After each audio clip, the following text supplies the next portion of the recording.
dream I know deep up my feelings for you. Hello viewers, thank you all so much for joining us on today's news. The headlines: Nnamdi Kanu petition, the appeal court president seeking for date for suit challenging prosecution of IPOB. But before we carry on this news, welcome to ri0us latest juice, your home of news and politics. Thank you all so much for joining us on today's news. Please, if this is your first time of watching, please do us a favor to like and subscribe, and also turn notification bell to get notified when next we drop our video, because I'm sure you don't want to miss out the trends and latest news happening on social media. To all our amazing subscribers, thank you all so much for joining us. To all our viewers, feel relaxed, enjoy and stay connected. The leaders of the indigenous people of Biafrà IPOB, Mazi Nnamdi Kanu, petitioned the president of the Court of Appeal, seeking that a date should be fixed to hear their appeal challenging the ex parte order proscribing IPOB.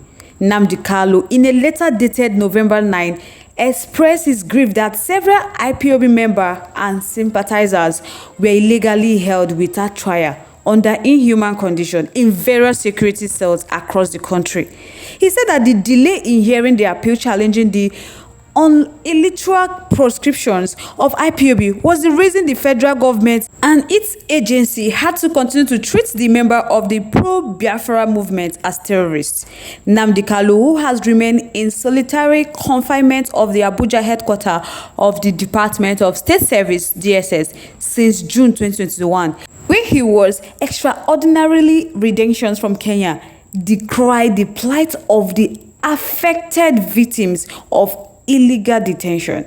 So many Igbo men, women, and youths who professed and sympathized with IPOB are currently held in detention in various cells and without trial or court orders, which is not right. Notorious of these detention cells are the Wawa military barrack cells in Kaji, Niger State, Tiger Base Police Barrack in Owerri, Imo State, State Security Service cell in Anambra, Enugu, and Rivers State, to mention but few.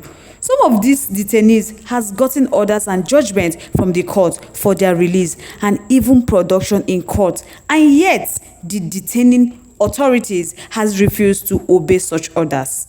For the sake of salvaging what is remaining from the respect he has for the rule of law and constitution of Nigeria, Nnamdi Kanu is humbly begging, in the name of whatever the judge holds so dearly, to give them a date to hear the appeal number CA/A/214/2018 challenging the ex parte order proscribing IPOB. Only a clear judicial order made after hearing each party can have the semblance of justice in this matter. He is pleading with the chief judge in the name of the constitution that he swore to uphold, not to stand by and watch while human beings are murdered by security agencies or made them to languish in detentions without trial simply because they profess to be members of IPOB or sympathizers. So he's pleading to hear the date of their appeal against the obvious injustice dished out via ex parte order of the Federal High Court, which has aided the executive under General Muhammad Buhari to undermine the rule of law and constitution of the Federal Republic of Nigeria. He thanked them and he is expecting a prompt consideration of his humble application. Nnamdi Kanu did not cease to hail the courage of the justice of the appeal court, who discharged him from the treason charge preferred against him by the federal government. He also commended the appeal court president for allowing the justice of the free hand to decide the matter without any interference, which means the judgment showed that there is still hope in the Nigeria judiciary. He also saluted and appreciates the judges of the Court of Appeal who exhibited unprecedented courage and mastery of international law in appeal number CA/ABJ/CR/625/2022 on the 13th of October 2022 and discharged him of all court charge retained by His Lordship Benita Yanko of the Federal High Court. The exemplary exhibition of courage and mastery of the law, particularly as it relates to his extraordinary redemption from Kenya to Nigeria, is a significant pointer that some Nigerians and indeed some judges are impartially holding scales of justice and are not easily, carried away by executive influence and interference. These three wise men, Honorable Justice Jumai Hanatu Saki, Honorable Justice Oludoto, and Honorable Justice Ebiowe Toby, set the first ever Nigeria precedent on extraordinary rendition. They broke new grounds in law for the people of Nigeria to rely on in similar cases, and this was achieved because the lordship as a president of the Court of Appeal gave them the free hand to determine Nnamdi Kanu cases according to their understanding and appreciation of the law. It is unfortunate that Honorable Justice Jumai Hanatu Saki's husband was murdered shortly after she delivered her judgment in Nnamdi Kanu's case under reference.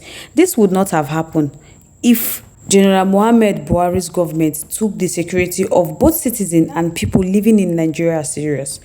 Nnamdi Kanu explained why he formed the Eastern Security Network, saying that it was a child of circumstance. So it is to avoid his people suffering such fate that he established the indigenous people of Biafra and later the Eastern Security Network.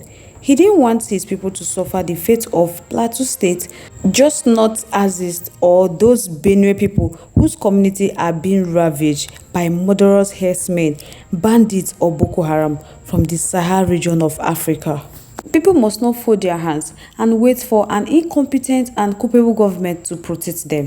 It was for this step they took that General Muhammad Buhari regime and his culpable Attorney General Abubakar Malami twisted the then acting Chief Judge of the Federal High Court to proscribe IPOB and declare them as terrorist organization, thereby giving their fascist administration the judiciary instrument to kill and destroy hundreds of men, women, and children in southeast of Nigeria. So guys, let me know your thoughts, your contributions, your opinions are in the comment section. We would love to hear from you. But if you haven't subscribed to our YouTube page yet, please do us a favor to like and subscribe, and also turn notification bell to get notified when next we drop our video, because I'm sure you don't want to miss out on our trending and latest gist happening on social media. Once again, thank you all so much for staying tuned with us. We really do appreciate. On this note, we have come to the end of today's segment. Till I come your way next, stay safe guys. Bye.